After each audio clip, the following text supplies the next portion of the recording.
Hello, c'est Amélia du montage. Pour des raisons évidentes, si vous êtes sceptique face à ça, je vous demande de respecter les croyances des autres et d'être courtois en commentaire. Toute insulte sera bloquée. Je ne veux que des bonnes énergies positives dans les commentaires, je vous remercie d'avance. Je voulais vous prévenir que j'ai aussi modifié les voix des participants pour garder entièrement leur anonymat, j'espère que vous comprendrez. La seule chose que j'ai à te dire, c'est pose-toi, prends un thé, des chips, ce que tu veux, et bonne vidéo à toi. Hello mes petits potes, j'espère que vous allez bien. Je crois qu'aujourd'hui vous avez compris qu'on se retrouve pour une vidéo spéciale. Et j'ai vraiment très hâte parce que ça fait très longtemps que j'ai pas fait de vidéo horreur. Et aujourd'hui, c'est une vidéo très spéciale parce que je vais pas parler de moi, mais de vous. On se retrouve aujourd'hui pour vos histoires paranormales. Je me suis pas spoilée, j'ai pas regardé et j'ai vraiment très hâte de voir ce que vous m'avez concocté.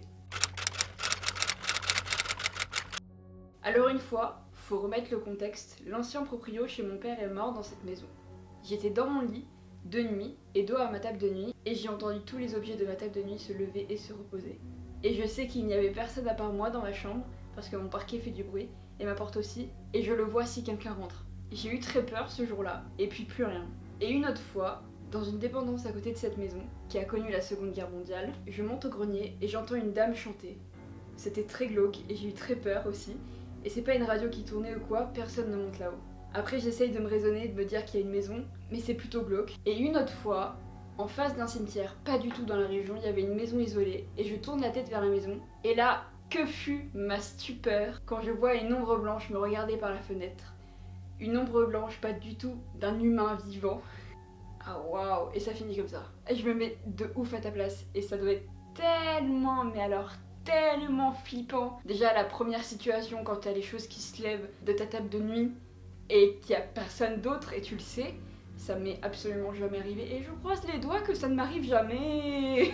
Pour la fille qui chantonne, c'est vrai que le fait qu'il y ait une maison à côté ça peut porter à confusion et donc du coup c'était peut-être quelqu'un qui chantait, mais je peux comprendre que ça puisse faire peur parce que même moi dans les films j'ai peur quand une nana se met à fredonner, donc t'imagines que si en vrai j'entends une meuf qui fredonne, je me casse, je quitte les lieux, je déménage, tout ce que vous voulez, mais je ne reste pas là. Et pour la dernière histoire, c'est vrai que les ombres blanches, c'est plutôt répandu. J'espère que c'était quelqu'un de vivant, d'accord? Non, ça doit être vraiment flippant de te retrouver nez à nez avec une ombre blanche. Surtout qu'on sait jamais vraiment si c'est réel ou pas en fait. Parce que ça peut très bien être notre cerveau qui réagit comme ça, ou tu sais, des effets de lumière, ou peu importe. Mais je te crois, et c'est vrai que ce sont des choses qui peuvent arriver. Putain, on commence bien l'histoire là, hein. On commence très bien. Bah écoute, du coup moi ça m'est pas arrivé à moi, mais j'ai une histoire qui est arrivée à ma mère et à mon frère. Alors ma mère en fait c'est quand elle était beaucoup plus jeune, elle a perdu son père quand elle avait 25 ans. Donc c'était dans son premier appart, elle était couchée et elle entend quelqu'un crier chez elle son prénom. Sophie. Et sauf qu'elle l'a pas entendu dans la maison, elle l'a entendu dans sa tête. Waouh. Et comme s'il y avait que elle qui pouvait l'entendre. Et elle sent quelqu'un chez elle marcher, elle avait de la moquette. Et elle entend le parquet un petit peu qui grince, enfin elle sent qu'il y a quelqu'un qui se déplace et qui s'approche vers elle et qui se penche au-dessus d'elle, comme s'il y avait quelqu'un qui soufflait au-dessus de sa couette. Oh Dieu. Donc elle flippe sa race quoi. Et elle reste sous sa couette et elle sent quelqu'un s'asseoir à côté d'elle, sur son matelas, il s'affaisse, comme une chaleur autour, voilà, et Typique je des sais pas pendant combien de temps elle a eu ça, mais un quart d'heure, ou je sais pas, puis elle s'est relevée, et puis c'est parti. Elle sait pas du tout ce que c'était, et elle a eu plusieurs expériences comme ça, depuis la mort de son père, même après avoir déménagé plusieurs fois, encore elle entendait cette voix qui lui criait, et après même avec ses copains ou mon père plus tard. Donc c'est vraiment que ça a duré plusieurs années, plus de 20 ans. Et elle entendait encore cette voix qui criait et en vérifiant mon père n'entendait rien quoi. Donc Ouais. c'était un petit peu étrange. Je pense avoir une théorie, c'est pas fini, mais je pense avoir une théorie. Les personnes qui décèdent, et surtout quand c'est des personnes proches, style parents, enfants, etc., ils ont souvent cette tendance à rester en fait avec les proches. quelque temps avant de s'élever en fait. Et en fait, je pense que le papa de ta maman, donc ton grand-père, voulait faire passer un message à ta mère et c'est peut-être pour ça qu'il lui criait dans la tête, c'est parce qu'il voulait lui dire quelque chose avant de partir peut-être. Après je sais pas du coup si jamais elle allait voir quelqu'un justement par rapport à ça pour qu'elle puisse se sentir mieux déjà parce que c'est quand même assez flippant et traumatisant. Je sais pas si elle allait voir quelqu'un qui a pu parler avec son père par exemple pour savoir parce que c'est sans doute qu'il avait un vrai message très important pour elle. Je sais pas de quelle manière il est parti, si c'était soudain ou pas, mais si c'est soudain ça expliquerait bien des choses du coup qui veuillent parler à ta mère, enfin qui voulaient parler à ta mère. Enfin du moins c'est mon avis, de ce que je connais de cet univers là, de ce que j'ai vécu aussi, donc c'est sûrement qu'il avait un message à lui faire passer. Je pense. Ou qui voulait lui mettre en garde sur peut-être un potentiel accident ou quelque chose. Je sais pas si vous avez travaillé du coup sur cet aspect-là. Et après, donc, être allé voir des voyants. En fait, il a répondu à ma question, tout va bien. Après ça, on y croit ou on y croit pas, tu vois, les gens pensent ce qu'ils veulent. Mais il y aurait eu une voyante ou quelqu'un comme ça qui lui aurait dit que depuis que son père est mort, entre guillemets, c'est un peu comme son ange gardien, enfin, entre guillemets, il est toujours avec elle. Pas vraiment partie on va dire concrètement et qu'elle avait besoin de il fallait qu'elle fasse un travail sur elle pour lui permettre entre guillemets de s'en aller quoi, elle aussi que ça lui lâche un poids. Parce que croyez-moi, l'ayant vécu, quand vous avez quelqu'un qui s'accroche à vous, ça vous pompe tellement votre énergie. Mais si vous voulez que je vous explique, je pourrais faire une vidéo sur mes expériences paranormales cette fois-ci. Et donc après avoir fait un travail et tout, il y a une date en particulier où elle était allée voir cette voyante. Et cette date en particulier, c'est le jour où elle a laissé entre guillemets son père partir, tu vois qu'elle s'est détachée. Et c'était une date particulière, je ne sais plus du tout à quoi ça représente, si c'était la date de sa mort, son anniversaire, je sais plus. Elle a senti vraiment physiquement un truc, alors peut-être c'est psychologique, mais elle a senti vraiment qu'il était parti. Enfin, elle a plus eu d'expérience paranormale comme ça, en tout cas où elle m'en a pas parlé. Je vois totalement ce qu'elle a pu ressentir et ça fait un bien fou. Mais vraiment, je suis contente qu'elle ait pu s'en détacher parce que même si oui, c'est toujours agréable de se dire que la personne, enfin une des personnes qu'on aime le plus au monde est près de nous tout le temps, même quand elle est en haut, quand elle est décédée, comme quand elle est défunte. Ça prend aussi énormément d'énergie d'avoir les défunts près de nous en fait. Et donc c'est une bonne chose aussi de les laisser passer, de l'autre côté pour nous et enfin surtout pour eux déjà et pour nous parce que faut savoir que les défunts qui vous envoient des messages, des signes, etc. Ça leur pompe énormément d'énergie, mais vous n'avez pas idée à quel point pour eux c'est compliqué de faire grésiller une lumière, de soulever des objets. C'est très très très très compliqué pour eux, ça leur demande énormément d'énergie. Et même pour rentrer en contact avec quelqu'un qui peut vous faire passer des messages, ça leur demande aussi énormément d'énergie. Moi je sais que j'ai vécu une expérience aussi comme ça avec quelqu'un qui nous a fait communiquer du coup avec un membre de ma famille. Ça leur demande énormément d'énergie, donc ça dure en général 1 heure, pas plus, parce que vraiment c'est lourd pour tout le monde, mais surtout pour eux parce que ça demande énormément d'énergie d'envoyer de l'énergie, je dis beaucoup énergie, mais d'envoyer de l'énergie sur la terre ferme en fait, de palper l'impalpable en fait. Pour eux c'est quelque chose qui est fatigant quoi. Donc autant pour ton grand-père que pour ta mère, je pense que c'est une très bonne chose qu'il ne soit plus aussi collé. Ça n'empêche pas qu'il sera toujours là, vous en faites pas, hein, il vous regarde de là-haut. Et voilà. Mais déjà pour ton premier témoignage, je suis très très contente parce que je me ressens un peu dans l'histoire, je comprends ce qu'elle a pu vivre, etc. Du coup, c'est sympa. Et du coup, ce qui est arrivé à mon frère, il est très mal à l'aise avec ça, vu qu'il rejette totalement ça. C'est-à-dire que lui, ouais, entre guillemets, il lui est arrivé des trucs, genre il y a des espèces de perceptions et tout, mais il n'a pas du tout envie d'être connecté avec ça. Et je crois même que depuis qu'il a fait des efforts pour chasser ça, il ne lui est plus rien arrivé. Ouais, je peux comprendre hein, que les gens soient ne veulent pas être réceptifs à ça, même quand certaines personnes ont des dons, parce que c'est vraiment un univers imprévisible en fait. C'est vraiment une dimension différente et ça peut faire peur. Et je peux comprendre que ça peut faire peur parce qu'il y a beaucoup d'énergie, hein, c'est comme sur Terre, hein, il y a des énergies très très négatives et des énergies très très positives, hein, c'est le même principe parce que c'est juste des gens qui étaient sur Terre qui vont dans un autre chemin qui est impalpable en fait. Mais je peux comprendre totalement ton frère hein, là-dessus, vraiment, voilà. Donc lui, je sais pas s'il lui est arrivé des trucs plus petits, mais c'est ma mère qui m'a raconté. Depuis qu'on a déménagé il y a 4 ans dans une nouvelle région, il a des espèces de perceptions, il a vu des gens, des formes dans sa chambre qui se déplaçaient, je crois que la nuit. Et il a eu 2-3 trucs un peu flippants. Et c'est ce qui lui a poussé à couper avec ça. La plupart des gens qui ont des dons l'acceptent, c'est cool, mais il y a une infime partie aussi qui ne l'accepte pas, et je le comprends totalement. Parce que, croyez-moi, je pense que ça peut être très flippant de voir quelque chose que personne ne voit, et que t'es le seul à voir ou à ressentir, pressentir, etc. quand tu vois une présence. Mais en général, on est tous capables de sentir une présence. Hein. Quand vous rentrez dans une pièce et que vous vous sentez oppressé d'un coup, que vous sentez qu'il fait chaud ou très froid, et qu'il y a une odeur un peu particulière ou un truc qui est différent, en général, c'est qu'il y a vraiment quelqu'un qui est là. Chacun le pressent comme il veut. Moi, je sais que je ressens énormément les énergies. Là, la différence, c'est que lui le voit, en fait. Et ça peut être très traumatisant. Ce qu'il aurait dit à ma mère, c'est qu'il aurait vu des personnes décédées qui venaient lui parler de comment elles étaient mortes, pas pour s'adresser à quelqu'un, mais comme si elles allaient chez le psy, tu vois. Genre, elle le forçait à l'écouter. Genre, il voyait pas vraiment le visage, il voyait une forme, il voyait à peu près comment elles étaient sapées, tu vois, c'était pas clair. Du coup, il a vu, je crois, 2 mecs ou une nana, je sais plus. Et les gars, ils s'asseyaient et ils lui racontaient, moi, il m'est arrivé ça, c'est comme ça que je suis mort, ah, et tu sais, avec ma fille, machin et tout. Et ça lui faisait flipper, je crois même qu'il notait un moment pour raconter à ma mère, et évidemment, je crois même qu'il allait voir quelqu'un parce que ça lui faisait vraiment flipper. Alors, du coup, oui, il a vraiment un don. Et on appelle ça en quelque sorte un messager ou un passeur d'âme. En général, les âmes, ce qu'elles font, c'est qu'elles elles vont vers...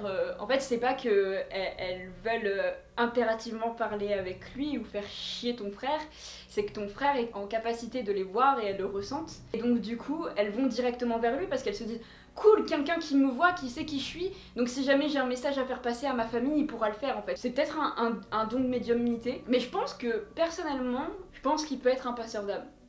C'est le fait que les âmes viennent le voir pour leur dire bon bah voilà tout ça, maintenant je m'en vais, tu vois. Je pense que ça doit pas forcément être agréable d'avoir un esprit qui vient vers toi, genre une personne décédée qui vient vers toi. Voilà, je suis décédée comme ça, et d'ailleurs j'ai mangé des chips avant de mourir. Je pense que tu dois être dans ton lit comme ça en mode t'es qui en fait. Donc je peux comprendre totalement. Il a eu ça 1 ou 2 fois, je crois, 1 ou 2 personnes qui lui avaient fait ça, et une autre fois il avait aperçu quelque chose, quelqu'un qui se recroquevillait en boule dans un coin de sa chambre, et il flippait parce qu'il disait rien, c'était un truc tout noir, et il voyait pas les visages, à chaque fois c'était comme flouté, ou c'est un peu bizarre, et c'est le truc, il lui a, je sais pas comment il m'a dit, lui il a un lit en hauteur, superposé, et il s'est agrippé au barreau pour monter, tu sais, à ses pieds, donc il voyait sa tête dépasser, et il a dit à mes parents que genre le truc c'était comme ça lui était passé à travers en fait, à toute vitesse, genre c'est qu'il n'avait pas absorbé du tout, ça l'avait traversé en fait, et il avait flippé, je crois que c'est à partir de là qu'il a complètement coupé. Mais bon voilà, moi il m'est rien arrivé de particulier, et contrairement à eux, j'aimerais bien qu'il m'arrive des trucs. Ce qui m'intrigue le plus, c'est que du coup tu dis que c'était une silhouette noire, recroquevillée en plus, et qu'il l'ait traversée. Alors je sais pas trop. Je pense pas que ça soit quelque chose de démoniaque ou quoi, ça m'étonnerait très fortement parce qu'en général les âmes démoniaques jouent beaucoup d'eux-mêmes en fait. Je pense peut-être que c'était une âme vagabonde, c'est probable. Parce qu'en fait tu sais, je pense que c'était peut-être une âme vagabonde qui cherchait son chemin ou qui était dans cet endroit où elle ne sait pas où elle est et qu'elle comprend pas parce que peut-être qu'elle va vers les gens et que les gens ne la voient pas parce que du coup elle est décédée. Elle est dans cet endroit, personne ne la voit et elle sait pas pourquoi personne ne la voit. En fait très souvent, enfin ça arrive assez fréquemment, il y a des gens, tu sais, qui ont des accidents de voiture ou des gens qui meurent de manière très brève, enfin directe. En fait, du coup, elles n'ont pas eu le temps de se confronter au fait qu'elles vont mourir. Leur âme se détache d'elles. Et en fait, elles se retrouvent sur Terre et c'est des âmes vagabondes. Et je pense que peut-être que cette âme-là, comme peut-être ton frère aurait pu l'aider à passer de l'autre côté et lui dire qu'en gros, elle était décédée. Parce qu'il y a beaucoup d'âmes qui sont des âmes vagabondes et qui ne savent pas qu'elles sont décédées. Et donc elles restent dans cet endroit qui est intemporel pour elles. Et elles en souffrent énormément. Ouais, je pense que c'était une âme vagabonde. Pour le coup, ça ne m'étonnerait pas du tout. C'est assez bizarre qu'il y ait une âme qui soit recroquevillée dans un coin d'une chambre et après qui remonte sur lui et qui le traverse. C'est pas un comportement normal d'une âme qui sait qu'elle est décédée en fait. Donc je pense que ça peut être une âme vagabonde. Et voilà, donc ça m'est pas arrivé à moi, mais contrairement à eux, moi j'aimerais bien qu'il m'arrive des trucs par simple curiosité, tu vois. Oui. Ou d'être un peu ouvert à ce genre de choses. Normal. Je sais pas si j'y crois ou si j'y crois pas, mais en tout cas, ça m'intéresse beaucoup de savoir et d'écouter les expériences des autres, donc c'est pour ça que je trouve ta vidéo hyper intéressante et j'ai hâte de voir ce qu'on peut dire plaisir d'autres personnes. C'est trop gentil. Bah, je te fais des gros bisous. Merci pour ton témoignage, vraiment il est cool et j'espère que j'ai pu répondre à certaines de tes questions, même si je pense que vous avez pu y répondre vous-même tous les deux. Hello ma puce, moi ça m'est arrivé plusieurs fois à vrai dire. La première chose, c'est quand j'ai vu l'âme, on va dire, de mon père. Je l'ai vu, il m'a parlé, puis je l'ai vu partir. Je devais avoir 5 ans. Puis j'ai eu un autre fait dans un cimetière, là j'ai entendu beaucoup de voix, de rire, comme si c'était un apéro. J'étais avec mon oncle, qui lui n'a jamais rien entendu, et dernière chose, j'étais chez moi, et puis j'ai entendu un énorme bruit, comme si un meuble tombait du ciel. Ma mère, pareil, n'a rien entendu. Une femme qui est dans ce monde-là m'a dit que j'avais sans doute ressenti les vibrations de quand ils avaient démoli l'usine qu'il y avait là avant. Waouh! Mais je pense aussi que toi, il est fort probable que t'aies un don également. Je sais pas si toi, après, il t'est arrivé encore d'autres choses. Après, à toi hein, de vouloir ou pas aller dans ce monde-là et connaître plein de choses, parce que tu dois en avoir les capacités, parce que tu entends des choses que les autres n'entendent pas, et tu vois des choses que les autres ne voient pas. Je pense que c'est un truc qui peut être à exploiter. Et je trouve ça super cool que tu m'aies partagé ça comme histoire parce que c'est quand même fou que t'aies entendu genre les vibrations de l'usine qu'il y avait là avant. Je trouve ça genre vraiment dingue. Enfin je vais faire un disclaimer mais sachez que le monde, l'autre monde, c'est pas un monde où il faut rigoler d'accord, c'est pire que notre monde actuel. C'est rempli de plein de choses qu'on ne connaît pas, qu'on ne voit pas. Donc soyez prudents quand vous faites des choses. Et surtout, s'il vous plaît, quand vous faites du Ouija, évitez de faire du Ouija tout seul, faites-le avec quelqu'un qui s'y connaît parce qu'il y a une pratique à faire, une pratique cadrée, parce que justement ça peut ouvrir des portes qu'on ne peut pas refermer en fait, et c'est très dangereux pour vous et pour les gens qui sont autour de vous. Et si jamais vous voulez exploiter quelque chose de ce monde-là, faites appel à des professionnels s'il vous plaît, parce que ils sont là pour ça, et parce qu'ils ont plus de connaissances que vous, et parce qu'on ne joue pas avec le monde des morts. Sachez qu'il y a un protocole à suivre quand vous faites des pratiques, que ça soit pour la sorcellerie, que ça soit pour le Ouija, que ça soit pour contacter des morts, pour contacter tout ce que vous voulez. Il y a des pratiques à faire, il y a un protocole à faire, et c'est pas pour rien, c'est pour vous protéger, et c'est très important de le faire. Voilà, c'est comme l'écriture automatique, protégez-vous toujours, c'est un avertissement, en quelque sorte. Et bien merci pour ton témoignage, je suis grave contente, et puis... surtout que tu vois, c'est quelque chose, on en a jamais parlé alors que ça fait très longtemps qu'on se connaît. Mais du coup, je suis contente que tu partages ça avec moi. Le truc qui me sont le plus arrivé, c'est genre des bougies qui s'éteignent sans courant vert, sans rien. Période, des moments où je faisais pendant des événements, sorcellerie, etc., des choses comme ça. Même hors des bas, ça m'arrivait que je voyais des bougies quand je faisais c'est toute seule. Mais vraiment pas de courant d'air, tu vois. Ou alors, ça m'avait vachement perturbé par contre, parce que ça m'est arrivé qu'une fois. En fait, je marchais, et si tu veux, c'était dans ma grande période où je venais de séparer de mon ex qui était violent, etc. Et j'avais vraiment l'impression d'être suivie de partout, j'étais pas bien. Alors que je voyais plus, je croisais plus les mecs que mon ex avait envoyés pour me surveiller, tu vois, ils étaient plus là. J'avais juste cette sensation d'être surveillée. Et il y a eu un moment où je marchais, et si tu veux, genre sur la route où je marchais chez moi, il y avait des champs, et il n'y avait que les herbes à côté de moi, genre je sais pas, sur 5-6 mètres, qui ont bougé comme si quelqu'un les frôlait ou limite marchait dessus, tu vois, au bout d'un temps. Donc genre vraiment ça a bougé comme si genre j'étais accompagnée par quelqu'un, parce qu'il y avait personne, mais encore une fois il n'y avait pas de vent à ce moment-là. Et puis genre tu peux pas avoir un seul endroit d'herbe qui bouge dans un champ, c'est pas possible. Donc voilà, en fait c'est des petits trucs comme ça moi qui m'arrivent, mais je pense que du fait de vraiment croire aux esprits, etc., de faire des rotations, etc., des appels, un petit peu tout ça. Mais c'est sûr que ça, moi, ça m'arrive, c'est pas des trucs énormes. Mais ouais, là, qui bouge tout seul, les bougies qui s'éteignent toutes seules, c'est pareil, c'est pas... Tu restes pas très serein, quoi. Oui, tout de même, ce sont des événements qui... c'est comme les lumières qui s'éteignent d'un coup, qui grésillent, c'est des choses, personnellement, que j'ai vécues et qui sont assez flippantes. Même si c'est un petit truc hein, de rien du tout, hein, vraiment, c'est que tu sens qu'il y a quelque chose, il y a quelqu'un en fait. Une chose du coup qui m'a interpellée, c'est l'histoire des champs. Et évidemment, je pense qu'après t'as peut-être ta rupture.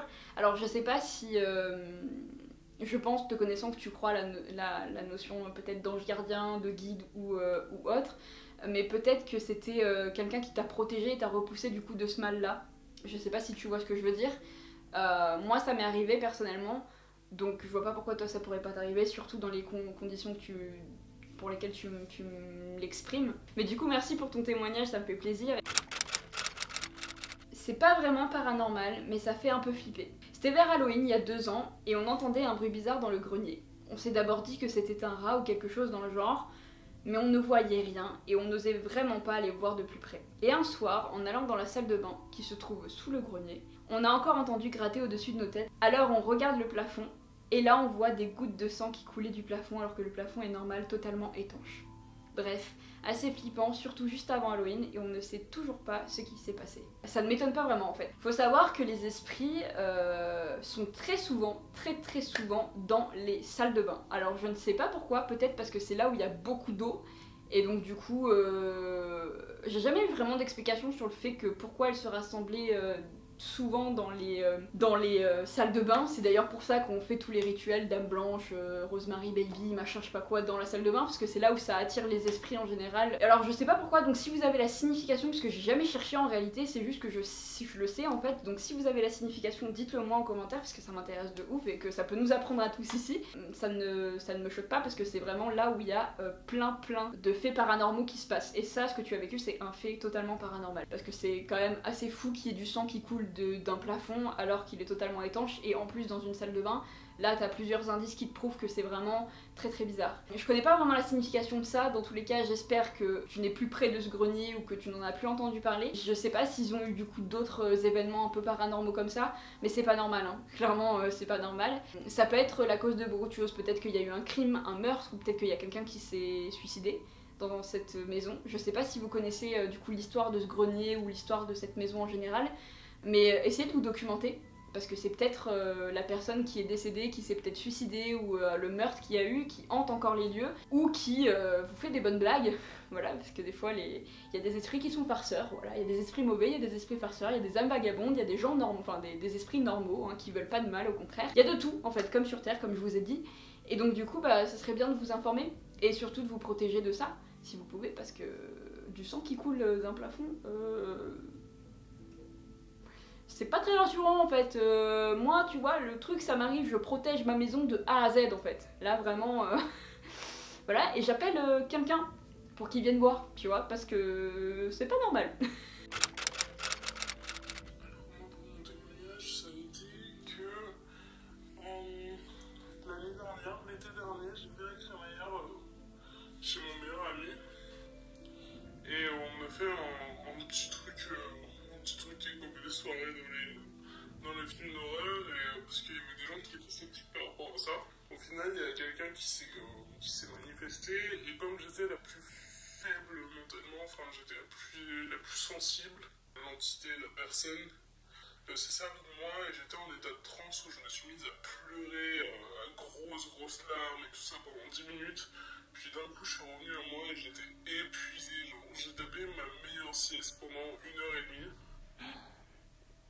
Je rigole, mais c'est pas drôle. Hein. Et en fait, cette chose, quand elle est partie, en fait, j'ai comme ressenti à l'intérieur de moi comme une voix qui me disait à bientôt, on se reverra. Et en fait, cette chose m'a suivi et j'ai recommencé à faire des paralysies du sommeil en septembre. Un mois après la manifestation, j'ai commencé à faire des paralysies du sommeil, et ça m'a fait ça tous les 2 mois. Je faisais une paralysie du sommeil de malade.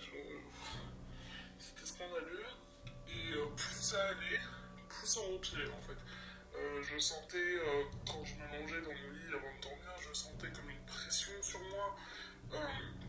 J'avais l'impression qu'on me tenait par les épaules et qu'on m'enfonçait les pouces dans mes clavicules. Je sentais un air chaud au-dessus de ma bouche, et en fait ça a été comme ça pendant très longtemps, jusqu'à que j'aille dans la forêt, enfin que je finisse par en parler. On s'est posé dans la forêt, et j'ai fait, j'ai rendu à la terre ce que je lui avais donné. J'ai fait un ancrage, je me suis vraiment concentré et tout ça. Et cette forêt, d'après mon meilleur ami, est connue pour ses vestiges de la Seconde Guerre mondiale. Et en fait, quand je suis rentré chez moi, j'avais l'impression de plus rien avoir. Et depuis, il s'est plus rien passé. Je vais mieux. Et quand je l'avais sur moi, j'avais comme l'impression de pleurer pour quelqu'un d'autre, d'être angoissé pour quelqu'un d'autre.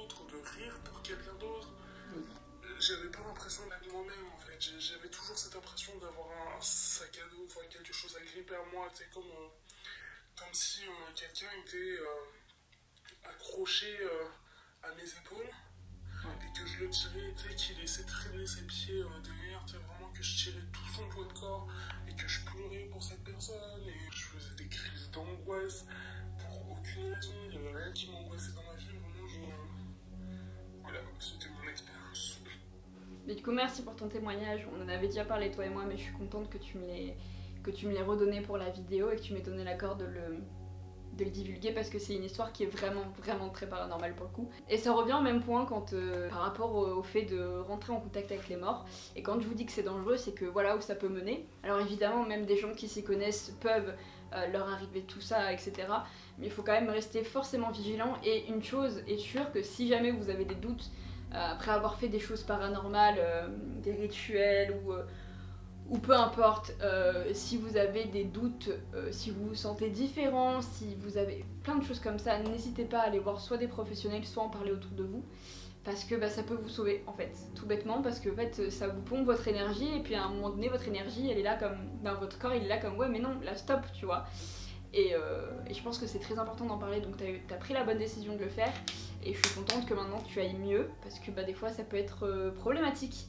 Tout comme là, parce qu'elle est tombée sur une âme qui était pas forcément bienveillante. Il aurait pu faire bien pire, voilà. Parce qu'il y a des âmes qui font bien pire, qui vous laissent des marques sur le corps. Par exemple des bleus, des griffures, bref, je vais pas rentrer dans les détails, mais là c'était d'un point de vue psychologique, donc c'est aussi très fatigant. Donc surtout, faites attention à vous quand vous décidez de faire des choses paranormales. Protégez-vous, s'il vous plaît, c'est très important.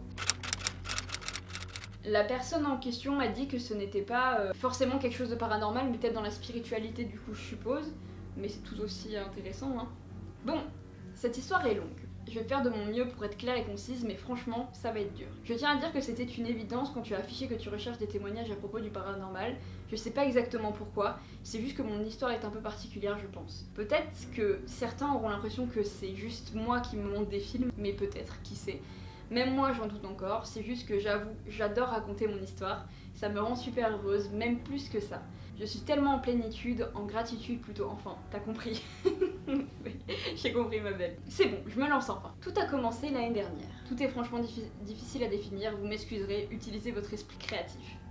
Allez-y, je vous en prie. L'année dernière, en octobre, lorsque je suis rentrée à l'université. Ah, j'ai encore une chose à dire, je n'ai pas expliqué que pour bien comprendre à quel point c'est étrange, je suis très difficile en amour. Le trait n'est pas hyperbolique, je le précise. Je dois avouer que j'ai souvent ressenti ce que je pourrais appeler aujourd'hui de l'admiration pour pas mal de personnes du sexe opposé. J'avais l'impression, jusqu'en primaire, d'être trop facile justement, c'est aussi ce qui m'a fait douter aujourd'hui encore. Je me dis, et si finalement, je n'avais toujours pas compris ce que n'était pas l'amour. Il y a deux garçons qui ont dû m'intéresser au collège, j'avais une petite attirance, mais c'est vraiment incomparable. Pareil au lycée. L'amour, j'avais l'impression que c'était presque pas pour moi, bien que certaines personnes physiquement m'attiraient, genre ouais, je me disais oh il, elle est mignon, mignonne, mais pas de là à dire qu'il y avait plus. Bon, voilà, on continue. C'était à l'approche de la Toussaint, et avec une pote, on avait vu l'affiche d'une soirée déguisée pour fêter Halloween. De suite, j'ai eu envie d'y aller, je me suis dit que c'était le moment pour rencontrer de nouvelles personnes, tout ça. Bon, le soir même, j'hésite énormément, j'avais pas eu le temps de préparer mon costume avec les cours, et je commençais à stresser finalement. Juste devant le bâtiment, je sentais un truc étrange, comme si ça allait être difficile à vivre. Ma pote m'a convaincue, elle m'a dit qu'il y avait une bonne ambiance, donc j'y suis allée finalement. Là-bas, rien de particulier, du monde arrive petit à petit. Ma pote se fait maquiller à l'atelier qui était proposé, tranquille. Puis je sais pas, mes yeux se posent sur quelqu'un, et là, c'est vraiment difficile à décrire ce qui s'est passé. Certains diront que c'était un coup de foudre, alors que pour moi, c'était tellement différent. Il y avait tellement plus de sens, comme si on m'avait dit c'est lui. Comme ça aurait pu être c'est elle, pour la personne, ou une fille pour intégrer les non-binaires. Gros love sur vous. Tout s'est arrêté. Je blague pas. Je blague pas en majuscule. Hein. Je me suis crue dans un film un peu MDR. C'était tellement fou.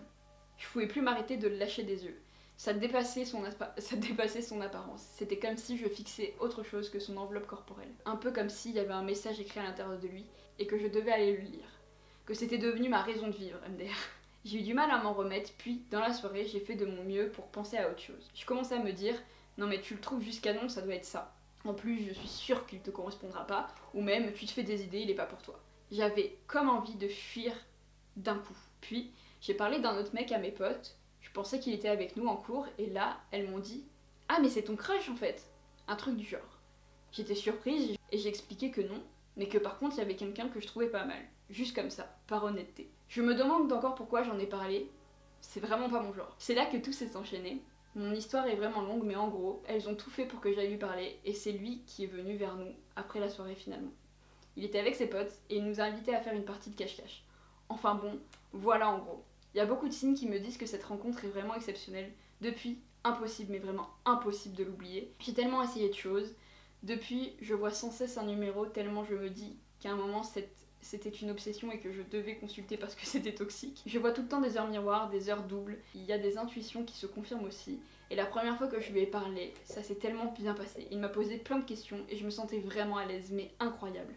Le peu de fois où je l'ai vu, j'étais comme remplie d'amour, mais vraiment trop bizarre. J'étais en manque dès que je l'ai vu. Et on a beaucoup de points communs au niveau de notre histoire, rejet, etc. Même si on a une personnalité assez différente, même si parfois j'ai l'impression de parler avec moi-même. Bref. Voilà Amélia, j'espère que c'est pas abusé tout ce que j'ai écrit. Bisous à toi et merci pour tout. Waouh, c'est une histoire incroyable. Merci à toi, merci vraiment à toi de me partager cette histoire. C'est pas une histoire du coup dite paranormale, mais je pense plus du coup tourner sur le spirituel et j'aime beaucoup ça. Ce que je pense, je sais pas si vous connaissez le principe des familles d'âmes, il y a un livre que je vous conseille, c'est Les familles d'âmes. Si vous voulez vous tourner vers le côté spirituel et donc savoir un tas de choses. En gros, il y a 12 familles d'âmes dans la spiritualité. Je vais le définir comme ça parce que au moins vous comprendrez plus ou moins où je veux en venir. Et c'est en gros, chacun a une famille d'âmes attitrée et cette famille d'âmes, quand tu sais quelle famille d'âme tu es, il faut le lire pour savoir et pour te sentir vers ton intuition quelle famille te correspond en fait. Cette famille d'âme du coup correspond à ta mission de vie en fait finalement. Il y a une autre chose dans les familles d'âmes qui est importante à noter, c'est le fait qu'il existe des âmes jumelles, des âmes sœurs, etc. etc. Je pense fortement que soit ce garçon est ton âme sœur, soit ton âme jumelle. Quand je dis âme sœur et âme jumelle, ça n'a rien à voir avec l'âme sœur, juste l'âme sœur, oh mon dieu c'est l'amour de ma vie. Il y a bien plus derrière et c'est pas juste un coup de foudre en fait, comme elle l'explique. Si vous voulez vous documenter sur ça, je vous laisse soit lire le livre, soit vous documenter sur internet, il y a plein de sites qui en parlent et c'est toujours bien. Mais je pense fortement que cette personne est ton âme jumelle ou ton âme sœur, parce que visiblement il te ressemble beaucoup, donc peut-être ton âme jumelle. Je ne sais pas, mais je peux comprendre son ressenti parce que ça m'est arrivé avec quelqu'un en fait. D'ailleurs, une personne avec qui je parle toujours. Mais je comprends totalement où tu veux en venir et je pense qu'il y a un truc à gratter de ce côté-là. Si ça peut t'aider et t'aiguiller sur quelque chose, je sais que tu vas me dire que c'est super intéressant parce que je sais que t'adores ça. Je prédis ce que tu vas dire, oh mon dieu, je suis voyante. Mais si ça peut t'aider, je te prêterai ce livre si tu veux ou tu peux te le fournir parce que je crois que tu l'avais pris parce que je t'en avais déjà parlé. Tu trouveras certainement les réponses à tes questions dans ce livre. Et vous-même d'ailleurs, si vous posez des questions, vous pouvez aller lire ce livre. Voilà, je crois que c'est tout ce que je voulais te dire, mais cette histoire est incroyable et je suis heureuse que tu aies vécu ça parce que ça veut dire que c'est pour quelque chose, qu'il y a une raison derrière tout ça. Je crois bien que c'est la fin. Ça fait plus d'1 heure que je tourne. J'espère que cette vidéo sera agréable à regarder, j'espère qu'elle vous aura plu, j'espère que j'ai pas été trop longue et pas assez constructive. J'espère que toutes ces histoires vous ont plu. Et d'ailleurs, partagez dans les commentaires, ça me ferait super plaisir de connaître vos ressentis par rapport à ça.